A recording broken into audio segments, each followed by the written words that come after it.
We are now learning Shmuel Bet, Perek Hey, and Vav. In these chapters, we are learning about the importance of Yerushalayim as the capital and about David's conquest of this city from the Yevusi, from the Jebusites.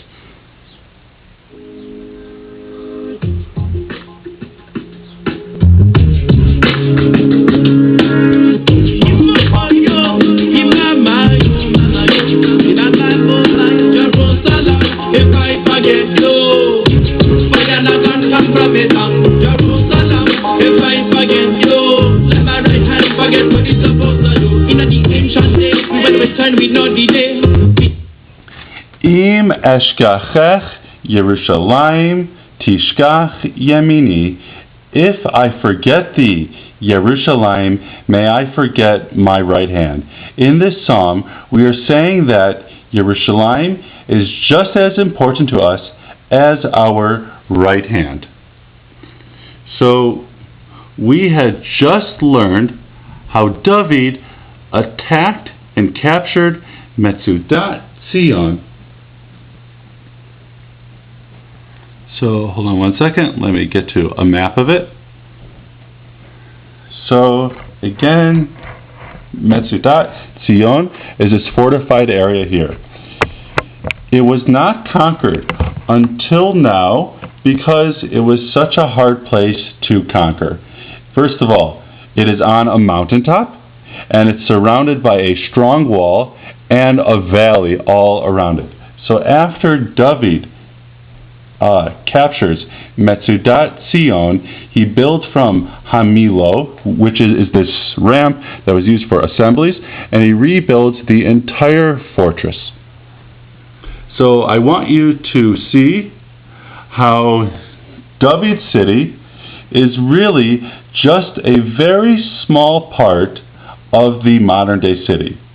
David's city is just this little strip here. Har Habayit is this square here where the temple would eventually be built, and the so-called old city is this area here. Really, it isn't so old. It's only about 400 years old, and the new city is this dark green section here. So now everyone, please turn to page 4 in the packets, and now we are going to be going over the verses that you learn on your own. So I will just explain it in English. So the Plishtim heard how David was anointed as a king, and they go out, and the Plishtim are looking for him. And David hears about this, and he goes and he hides. And the Plishtim then assemble their army in a valley. And then in Yutet, David asks God, Ha'ele el Plishtim, Hatitnem beyadi. If I go up to the Plishtim, will you place them in my hands? Meaning, will you help me? And Hashem answers, Ale. Ki naton eten et ha-plishtim beyadecha. Go up, and I will surely place the Plishtim in your hands. Meaning, I will help you. So then, in Chaf it says how he attacks, and the Plishtim lose. And David says that it is though paras Adonai et oivai. It's as though Hashem broke my enemies, keferet mayim, like a person breaks through water. Al ken, therefore, kara Shem hamakom Baal Peratzim. Therefore, they called this city, or this place, a place where things break.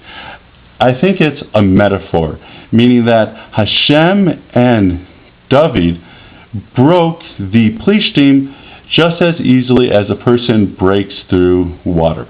So now Pasuk Chaf Aleph, and it says, Vayazvu Sham et Atzadbehem, and the Plishtim abandoned their idols, and David and the people carried away their idols. So in about 2 weeks, we are going to be having an assessment where you will talk about Israel's capital and America's capital. So now we're going to start on page 1 in this PowerPoint that everyone should have a copy of.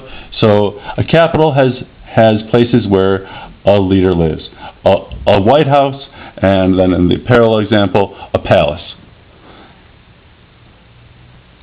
So capitals have important books, authoritative books of law and belief. So Washington, D.C. has the Constitution, Bill of Rights, and the Declaration of Independence. And then we have HaTorah and the Aseret HaDibrot. So capitals have great archives and libraries. So you have the John Adams Building, the James Madison Building, and the Thomas Jefferson Building. Now, we had serving as a library the Beit HaMikdash. In the ancient world, often libraries didn't exist.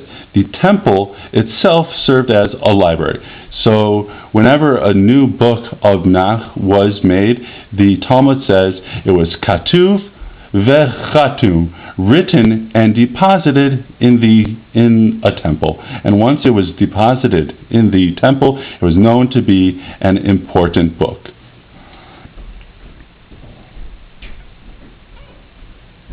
So also capitals have great national and historical objects.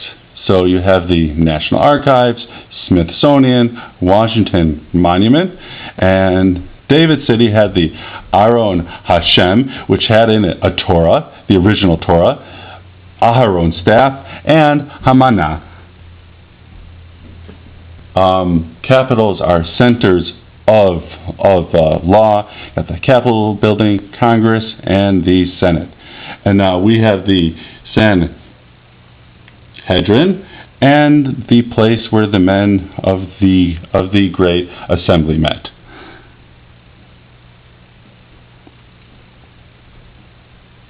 So here's just a picture of the Aron Hashem. This is talking about what are the things in the Aron Hashem. We actually spoke about this earlier, how the advantage of this move to this capital that's now in a borderline area is that it's in a neutral territory. No longer was the capital in Judah's land. And the advantage of that is that no one could say, how come you don't have your capital in my tribe's land? Okay. So where is the Beit HaMikdash, and what is important about that spot? It was located on Har HaMoriah, and it is important because this is where the Akedah took place, the binding of Isaac, and it is the place where Hashem made a covenant with Abraham. So capitals, like in these two examples, are in neutral areas. So even DC, it's on a neutral federal area, meaning it's in this borderline area, and it's assured that it will always be a neutral federal area based on Article 1. And we also said that, again, David's capital is also in this borderline area. It's not in any one shevet's, any one tribe's land. And the advantage of this is that no one will then say the president or the king is favoring any one state. Okay, thank you. I hope you enjoy this. He left the bounty and that's well done away.